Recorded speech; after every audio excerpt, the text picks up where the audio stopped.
Hoàng Dung giao đấu với Tiểu Long Nữ, ai mạnh hơn? Không chỉ xinh đẹp, những mỹ nhân trong Thần Điêu Hiệp Lữ còn sở hữu võ công thâm hậu khiến các đấng mày râu phải nể phục. Trong số đó Hoàng Dung và Tiểu Long Nữ được đánh giá là những cao thủ mạnh nhất. Vậy khi hai người giao thủ thì ai sẽ là người chiến thắng? 1. Hoàng Dung, mỹ nhân có trí tuệ hơn người. Hoàng Dung là nhân vật nữ chính trong tiểu thuyết Anh hùng xạ điêu và cũng xuất hiện trong tác phẩm Thần Điêu Hiệp Lữ của Kim Dung. Hoàng Dung là con gái của Đông Tà Hoàng Dược Sư và Phùng Hành. Nàng mồ côi mẹ từ nhỏ và được cha nuôi nấng. Hoàng Dung thừa hưởng sắc đẹp và trí thông minh của mẹ nhưng tính cách nàng giống hệt cha. Nàng nhanh trí, nhiều mưu kế nhưng cũng rất đanh đá, cổ quái, thường làm việc theo ý mình. Hoàng Dung võ công rất cao, trên người mặc nhuyễn vị giáp hộ thân đao thương bất nhập đồng thời khiến cho những kẻ háo sắc không thể đến gần. Môn võ công nổi tiếng nhất của nàng là đả cẩu bổng pháp. Ngoài ra còn có võ công học được từ Đông Tà và Bắc Cái. Những môn võ được nàng sử dụng nhiều từ Anh hùng xạ điêu đến Thần Điêu Hiệp Lữ là đả cẩu bổng pháp, Mãn Thiên Hoa Vũ Trịch Kim Châm, Lạc Anh Thần Kiếm Chưởng, Tiêu Giao Du và Lan Hoa Phất Huyệt Thủ. Hoàng Dung còn là ban chủ đời thứ 19 của cái bang, nữ đồ đệ duy nhất của Bắc Cái Hồng Thất Công. Vũ khí Hoàng Dung thường sử dụng là đả cẩu bổng, bên cạnh đó còn có Nga Mi Cương Thích và Kim Châm. Ngoài sự đa mưu túc trí, nàng cũng rất am hiểu về nhiều bộ môn khoa học của cha mình, nhờ đó giúp ích rất nhiều cho những lần giao chiến. 2. Tiểu Long Nữ, cao thủ sở hữu dung mạo tuyệt trần. Tiểu Long Nữ là một nhân vật chính của bộ tiểu thuyết kiếm hiệp Thần Điêu Hiệp Lữ. Nàng là một đứa trẻ mồ côi được trưởng môn sư Thái đời thứ hai của phái Cổ Mộ Nhạc về nuôi và nhận làm đệ tử. Từ nhỏ cách ly thế tục, không vướng bụi trần, không lụy tình cảm. Nét mặt thánh khiết, không sầu không vui, nhưng cũng ngây thơ vô cùng.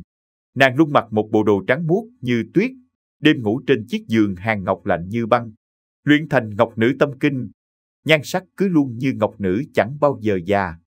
Tiểu Long Nữ là truyền nhân đời thứ 3 của phái Cổ Mộ. Võ công của nàng được chân truyền từ sư tổ Lâm Triều Anh với bí kíp thượng thừa do Lâm Triều Anh sáng tạo là Ngọc Nữ Tâm Kinh. Tiểu Long Nữ dù tuổi trẻ nhưng đã có một thân võ nghệ phi phàm. Đặc biệt là khinh công thượng thừa đã luyện từ nhỏ bằng cách ngủ trên dây thừng. Nàng tinh thông các loại võ công của phái Cổ Mộ và đã cùng Dương Quá luyện thành Ngọc Nữ Tâm Kinh, võ công chí cao của bổn môn với tuyệt kỹ song kiếm hợp bích oai trấn giang hồ. Sau này, lại được cơ duyên học thêm Cửu Âm Chân Kinh do Vương Trùng Dương ghi lại trong Hoạt Tử Nhân Mộ. Đặc biệt sau khi được lão ngoan đồng Chu Bá Thông truyền lại môn song thủ hổ bát thì nàng đã tiến đến một cảnh giới mới, có thể tự mình thi triển Ngọc Nữ Tố Tâm kiếm pháp cùng một lúc giao đấu với nhiều cao thủ. 3. Tiểu Long Nữ và Hoàng Dung, ai mạnh hơn ai? Nhiều người cho rằng Tiểu Long Nữ mạnh hơn Hoàng Dung rất nhiều nhưng trên thực tế không phải như vậy. Chúng ta hãy cùng so sánh thực lực của hai mỹ nhân này. 1. So nội lực. Hoàng Dung từng giao chiến với Lý Mạc Sầu và dễ dàng đánh bại nữ nhân này chỉ với mấy chục chiêu thức. Lý Mạc Sầu nổi tiếng trên giang hồ với hai tuyệt chiêu Ngũ Độc Thần Chưởng và Băng Phách Ngân Châm. Võ công của Lý Mạc Sầu cũng có thể nói là hàng cao thủ trên giang hồ. Ngoài ra, trong một đoạn miêu tả Hoàng Dung từng thể hiện nội lực của mình như sau.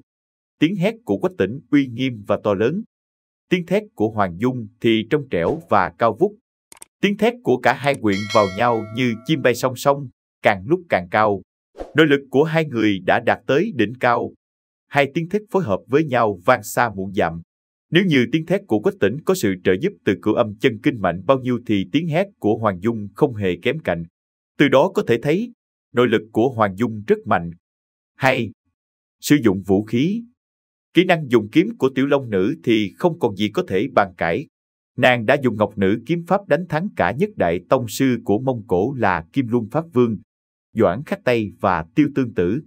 Nhưng Hoàng Dung còn có một vũ khí lợi hại là đả cẩu bổng pháp. Trong tác phẩm mới chỉ đề cập tới việc Dương Quá dùng đả cẩu bổng pháp để đối phó với Kim Luân Pháp Vương. Dù Dương Quá mới học nhưng đã khiến Kim Luân Pháp Vương không thể chống đỡ. Vậy Hoàng Dung đã sử dụng đả cẩu bổng pháp tới 20 năm thì uy lực phải lớn tới cỡ nào? 3.